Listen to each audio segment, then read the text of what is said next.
We help parents raise their kids to be Christ followers. I'm Pastor Dwayne, and today's topic is how to know when to be angry. This series of tips is on communication with your child. We've discussed different things to include in your communication that can assist you in dealing with them. Our next tip will begin a series on talks that you can have with your kids. But today, we're going to discuss the attitude you have with your child. A lot of communication is attitude. It isn't the words you say that often does the communicating. It's the attitude you have as you approach the conversation. Now, up until this point, we discussed anger as something that should just never happen. You should never be angry with your toddler or your preschool child. You make it about the rule. But as they get older, there are times when anger might be warranted. In God's word, it tells us to be angry and do not sin.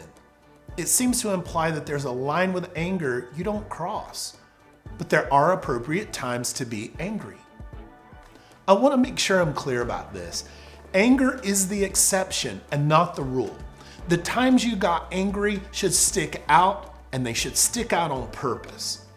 Anger should not be your normal approach to discipline with your child.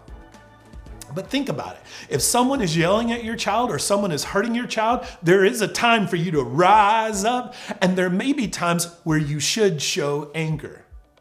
I do believe, however, that there is an emotion to show before anger, and that's disappointment. Think about it in stages. Most of the time, my discipline is simply mechanical. I do this the same way every time without emotion. Then, if the situation warrants, I express disappointment.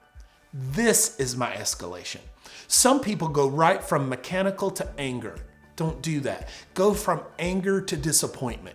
It could sound something like this. I'm not angry with you. I'm just disappointed.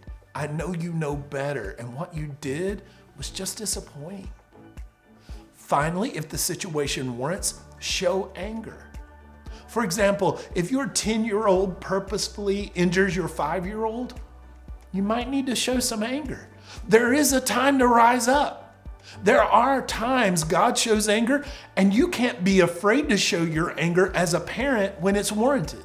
If you should show anger, then do it. Just never allow your anger to be expressed in your discipline. You never want to cross the line to abuse. God uses your desire to raise your kid right to get to your heart. Thanks for listening to me. Now take a moment and let him speak to you.